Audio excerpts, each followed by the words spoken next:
Hi, welcome to Rapid Fire Review Workbench Edition, brought to you by the people at PyramidAir.com. I'm your host, Barry Goodman. And I'm Nick Miller, and today we're going to be covering battery and charger options for your AEG. Okay, Nick, I never really versed myself very much in the technical aspects of these airsoft guns. Most of what I know about playing airsoft is how to squeeze the trigger and shoot my mouth off. So why don't you take us to school here and talk a little bit about different battery types? Sure, sounds good, Barry. Now, as you can see, we have a bunch of stuff laid out in front of us, and I'm only going to touch on it real quick. These are the different kind of battery options that you can purchase from PyramidAir.com. Now, this one is a small type battery, and this is a large type battery. Figures, right? This is a stick type battery, and it works well in, say, AKs or maybe MP5s. Now, this type of battery is a battery box battery or a PQ box. I'm sure you've heard of those. No, those are the types of battery boxes. They go on the side of like an RIS rail, and it kind of looks like a laser designator. Yep, exactly. You Gotcha. got it. This is a nunchuck battery, well, because it looks like a nunchuck. And this is a crane stock battery, and it fits in... Crane stocks. Exactly. I also noticed that we got at least one or two different types of connectors here. We got a large one and a small one. What's the difference here? All right, well, basically, it's just a small type tamiya or tamiya connector and a large type connector. And they usually just accompany a small type battery or a large type battery. Okay. And a good rule of thumb to follow is that if your gun has a large type connector, find a battery with a large connector. And if it has a small connector, find a battery with a small connector. I also noticed different voltage and amperage ratings on these batteries. And why don't you go ahead and tell the guys at home a little bit about the difference between volts and amps. Sounds good.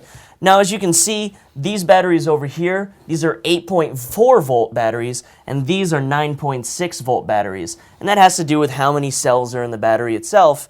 And really, it refers to how much energy can go into your gun at one time.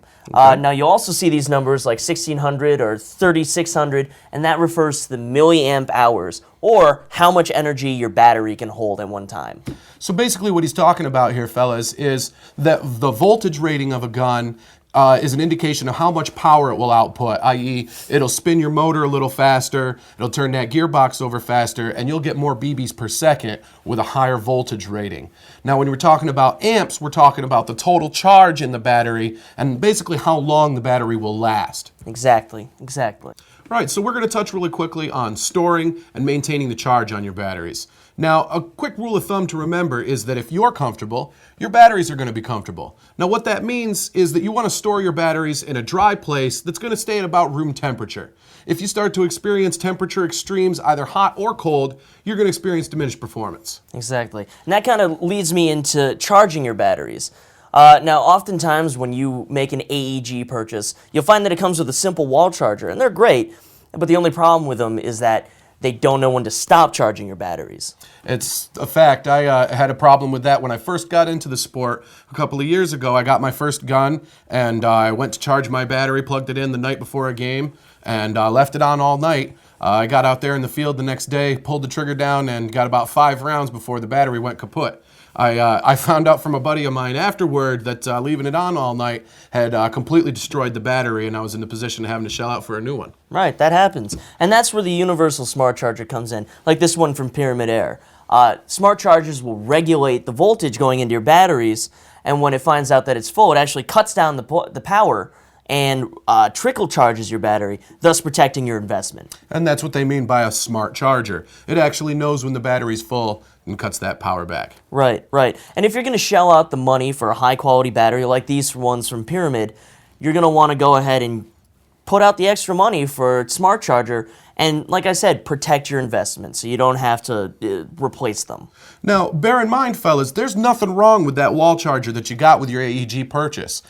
Maybe a quick tip to use with that is if you're going to be using your wall charger, go ahead and set an alarm that's going to remind you that the charger is on so you don't cook your battery.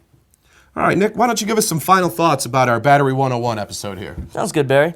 Now, for me, personally, I like to run a smaller type battery. I've got my M4 wired to the back with a crane stock, so I'll usually use like a crane stock battery or, a nunchuck battery because I can hide it better in my gun. And, for me, I like milsim. So I tend to like the realism of, making my gun look as real as possible. I like to run, mid-cap magazines. So I don't really need a really high rate of fire because, frankly, realism appeals to me.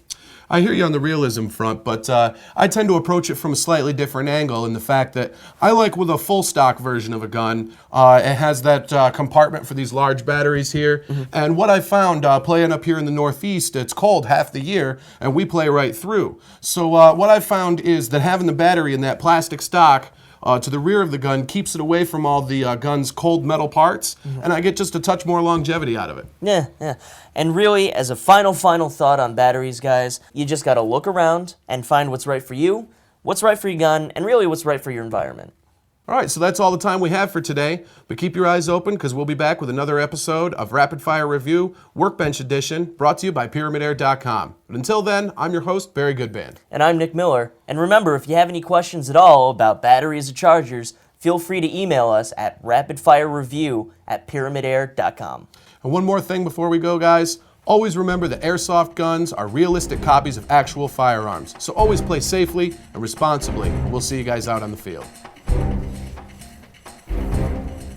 Do not remove the federally required orange marking from your gun. Treat airsoft guns the same as firearms. Assume a gun is loaded, even if you know it's unloaded. Never shoot at someone who isn't wearing proper eye protection. Never brandish your gun in public, and always transport it in a case. Do not point an airsoft gun at anyone as a joke. Keep your finger off the trigger until you're ready to shoot. Do not use airsoft guns to shoot at, discipline, or injure animals. Know the laws regarding airsoft guns and their use.